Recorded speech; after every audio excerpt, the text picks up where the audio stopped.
Utah Mammoth fans, Tusks up, and welcome into another Utah Mammoth Daily. So, today, let's start with some Olympic hopefuls going into the season. So, first off, the easy ones are from the smaller countries. Karel Vejmelka and Vitek Vanacek going to Czechia for being their goalkeepers. Those are your 1 and 2s. Easy peasy, lemon squeezy right there. And then Finland, that's the other one. Olli Mata and Juuso Välimäki both played in the Four Nations, so those are pretty easy call-ups as well. And then JJ Peterka, arguably the second best player, probably. I'm not going to go there. I'm not going to say ever to come out of Germany, but second best player out of Germany right now, behind Leon Draisaitl. So those are your easy ones. As far as the rest of the team, I don't see any Canadians being called up for the Olympic roster. There's not that many guys that really push the needle. Barrett Hayton last year was in the Four Nations roster, but that was more due to injuries and opt-outs than anything else. So I don't see Barrett Hayton getting there again.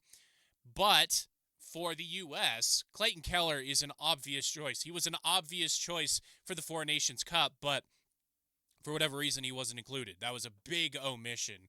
And any list you look up online, like who was left off that should have been on the team, Clayton Keller is at the top of the list. So Kells is definitely going to be on the Olympic roster, barring injury. And then I think Logan Cooley could sneak onto the team. His trajectory is going really well. I know that the U.S. roster lacked youthful energy during the Four Nations Cup, and they have talked about that a lot. How it was a very veteran group, but there wasn't much juice off the bench. So I think Logan Cooley could provide that for the U.S., and he plays a position that he could see time sooner than he would at like a winger position because Logan Cooley plays center. So Logan Cooley probably going to be that guy as well. So that's 7 potential Utah Mammoth players going to the Olympics, going to Italy in February that could be representing their countries, and that's really exciting because we don't have some humdrum team full of nobodies. We've got players that will be playing in that tournament for the first time in a very long time. We will have NHL players in the Olympics, and I'm very excited about that. Another thing that a lot of people aren't very excited about is Jack McBain's contract. So I'm very skeptical about this contract. Do I think it was necessary for Utah to sign Boehner to a deal? Absolutely, 100%. He is that nitty-gritty, nose to the ice kind of guy that will get dirty. And his fight against Tampa Bay Lightning juiced the team to win that game against one of the best teams in the league. And having him locked up works in a lot of different ways. He's 25, so he fits the sort of team roster age ramp, if you want to call it that. So he fits in there. He could play a higher line if Utah needs him to. He has very good face-off percentage, win rate.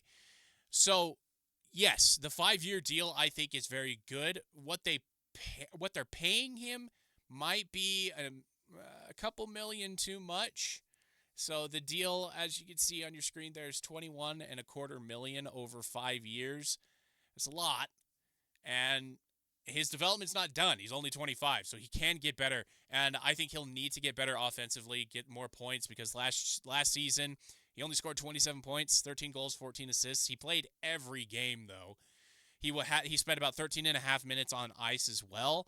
So his performance, at least on the stat line, will need to go up, but he is a very gritty guy that does stand up for his teammates. And last year, Utah was lacking that kind of guy. It was like Liam O'Brien, Jack McBain, and who else? I mean, Sergachev would have, but he was too important to the team.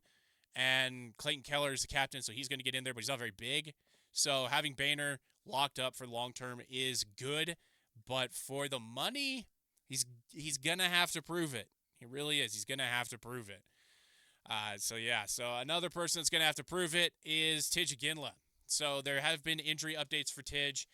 He had surgery on both of his hips. They were not done at the same time. One was done in December, one was done in January of 2025 for hip impingement. I don't know what that means, but it sounds really painful. And according to all reports, he's healthy now. He's ready to go. He's going to be fully healthy come camp. And he is one of the, I'm not going to say few, but one of the number of guys that's going to be pushing the veterans for making the final cut of the roster. Obviously, we've got Tidge, Daniil But, Sergachev. Yeah, obviously Sergachev's going to be there. But a lot of those guys are going to be pushing for time. Caleb Desnoyers would have been if he did not have surgery on his wrist. So that Simashev, that's the name I was looking for. Dmitry Simashev will be pushing for time as well. So having Tijagindla fully healthy, I think he makes the roster. I really do. I don't see that many guys in front of him that are that much better.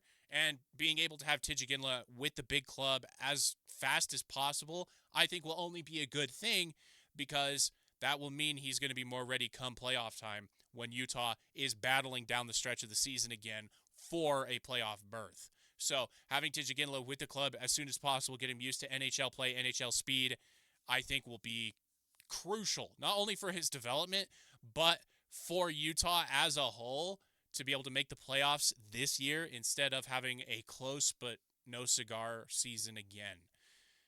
And for that close but no cigar season, we're in year 2 of the Utah Mammoth. Who are the rivals? Who are our chief rivals? For me, the leader in the clubhouse has got to be Colorado, Vegas, and Calgary. The reason I bring up Calgary is I've talked about this before, but at the draft, the very first draft Utah was ever at, Calgary was picking right after Utah. Tijagindla was still on the board. That was the perfect pick for the Flames, bringing in the heir apparent to the Iginla throne. And Utah comes in and goes, hey, we know that name. That's a pretty good name, and that guy's really good at hockey. We're just going to pick him. And so Utah picked him, and right there is another rival for you. It doesn't need to be geographic. It can just be something as simple as that. And so I think Calgary is one of the rivals for the Utah Mammoth. Geography kind of solves the rest of it for the club, with Colorado just over the Rockies, just across I-70. And then we've got Vegas down in Nevada there. Geography kind of takes care of the rest there, but I would be interested to know if there are any other rivals that fans out there think are chief among the clubs for Utah. I don't see any, but I mean, obviously there are the LA teams that the state of Utah, we are not very fond of the teams in LA in any sport. So there is that. It could be a random team out in the Eastern Conference. I mean, a team that we don't like how they treat our fans when we go traveling or anything like that. So, hey, Mammoth fans, let me know who you think are the chief rivals. If it is Colorado, Vegas, and Calgary, or if you would substitute Calgary out for somebody else, I'd love to hear it. But there is your Utah Mammoth Daily update for today.